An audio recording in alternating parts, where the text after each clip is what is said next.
Level 1, you unlearn everything. The first thing his system does is take away the fighter you thought you were. You walk in expecting to be taught how to punch. Instead, you're told to move. Not shadowbox, move. On the ground, on all fours, crawling, rolling, flowing across the mat like an animal relearning its own body. This is the movement work McGregor became famous for, the kind he did publicly with movement coaches, looking less like a boxer and more like something wild. You feel ridiculous. A grown man crawling across the floor, but that's the point. Before you can be dangerous, you have to be loose. His entire game is built on a relaxed body that can explode without warning. Tension is the enemy. A tense fighter is a slow fighter, and a slow fighter gets hit. So level 1 has nothing to do with offense. It's about teaching your hips, your spine, your shoulders to move in ways a normal person never asks them to. You spend weeks feeling like you've gone backwards. You haven't. You're being rebuilt from the floor up. Level 2, you learn to see time differently. Now the striking begins, but not the way you imagined. Under the philosophy John Kavanagh built at SBG Ireland, fighting is not about who is stronger. It's about distance and timing. You learn to live on the edge of range, just outside where your opponent can touch you, and you learn to read the exact half second when they commit. This is where the famous left hand lives. McGregor didn't knock people out because he hit harder than everyone alive.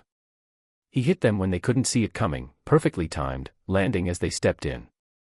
You drill that one beat over and over. The pull. The read. The counter.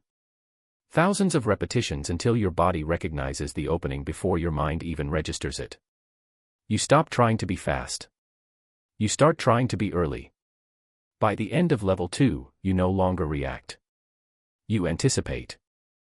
Level 3, you build the identity. Here's the part most coaches skip and McGregor never did. The self-belief, built deliberately. The brashness people mock him for is not an accident, it's a tool. You're taught that confidence isn't a feeling you wait for, it's a thing you construct through preparation. You earn the right to believe by outworking the doubt. The walk, the talk, the certainty, none of it works if the hours aren't behind it. But once the hours are there, you wear that belief like armor. You learn to control the space before the fight even starts, the stare down, the energy, the way you carry yourself. Half the battle in his career was won before the bell, because opponents were already rattled. This is also the brutal honesty level. The same system that builds you up will not let you lie to yourself. McGregor's lowest moments, the losses, the weight cut disasters, the times the talk didn't come true, taught a hard lesson. The mouth writes a check the training has to cash. So you're held accountable. You either become the fighter you say you are in camp, or the cage exposes you in front of the world. Level 3 makes you dangerous on the inside. Level 4, you train the mind like a muscle. Here the work moves inside your head. McGregor has spoken for years about seeing the fight before it happens, picturing the finish, the round, the exact moment, until the real thing feels like a memory he's already lived. You're taught to do the same, not as a trick, as programming. You rehearse winning so many times in your imagination that walking into the cage feels familiar instead of terrifying. The body follows where the mind has already been. This is also where belief becomes a tool, not a feeling. The confidence people mock him for is not an accident. You're taught that certainty isn't something you wait to feel, it's something you construct through preparation. You earn the right to believe by outworking the doubt. The walk, the talk, the swagger, none of it means anything if the hours aren't behind it. But once the hours are there, you wear that belief like armor. Level 5, you carry the weight of the promise. The final level is the one nobody warns you about. Once you've built the movement, the timing, the mind, and the presence, you have to live up to it. Every single time. The pressure of being the one who said he would is heavier than any opponent you will ever face. His whole rise was built on calling his shots and then landing them. But that same path is merciless. The bigger the promise, the harder the fall when it doesn't arrive. You learn that getting to the top is not the hard part. Staying there is. Staying disciplined when the cameras love you. Staying hungry when you've already won. Staying honest when the whole world is telling you you're untouchable. You learn that the mindset which built you can also burn you the moment you stop respecting the work. The talk stays magic only as long as the grind stays real. And that is the final truth of training under a system like his. It can make you a star. Whether it makes you a champion depends entirely on what you do when the lights are off. The gym is empty, and no one is left to impress. The door is always open. Most people never walk through it. He did. The question is whether you will.